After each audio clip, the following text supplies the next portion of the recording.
shida rubatsiro, shamwari dzakanyangarika senge mhepo. Ndakachema usiku ndichiti Mwari ndibatsirei, ipapo Jesu akandisimudza.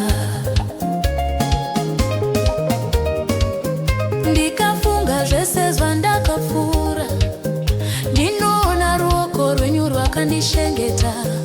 Dai musipo Mwari, daizovepi nhasi, ndinosimudza mubvunzo uyu. Munozvigona sei pasina Jesu? Munorama sei musina Mwari? Ini handikwanise,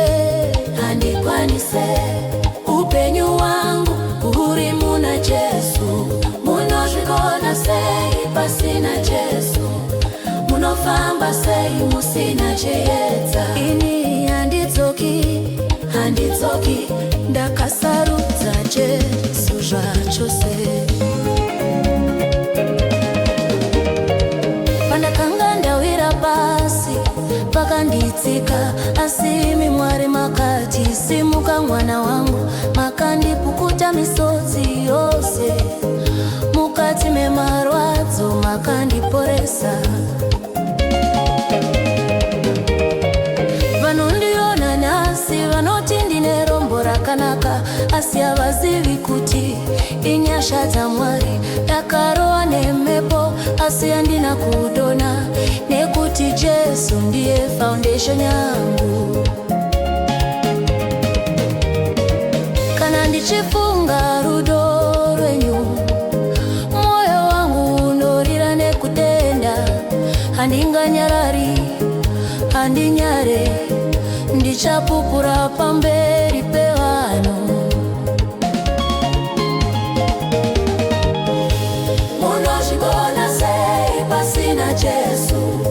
Munorama sei musina Mwari? Ini handikwanise,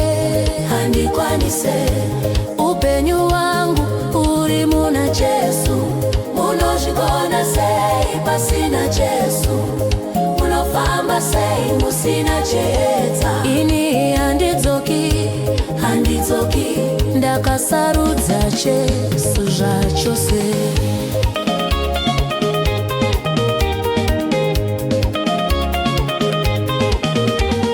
Kana pasina Jesu hatigoni, kana pasina Mwari hatirarami. Ndiani anokuchengetedza?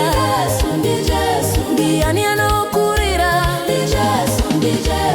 Jesu ndimi upenyu wangu, handina umwe wandingavimba naye.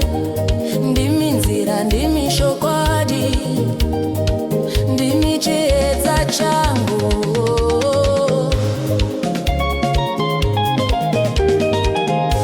Munozvigona sei pasina Jesu? Munorama sei musina Mwari? Ini handikwanise,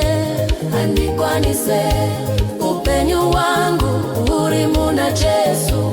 Munozvigona sei pasina Jesu?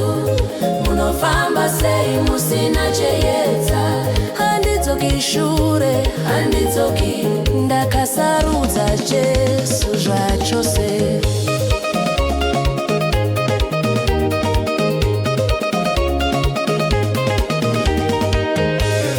Munozvigona sei pasina Jesu? Ini handikwanise,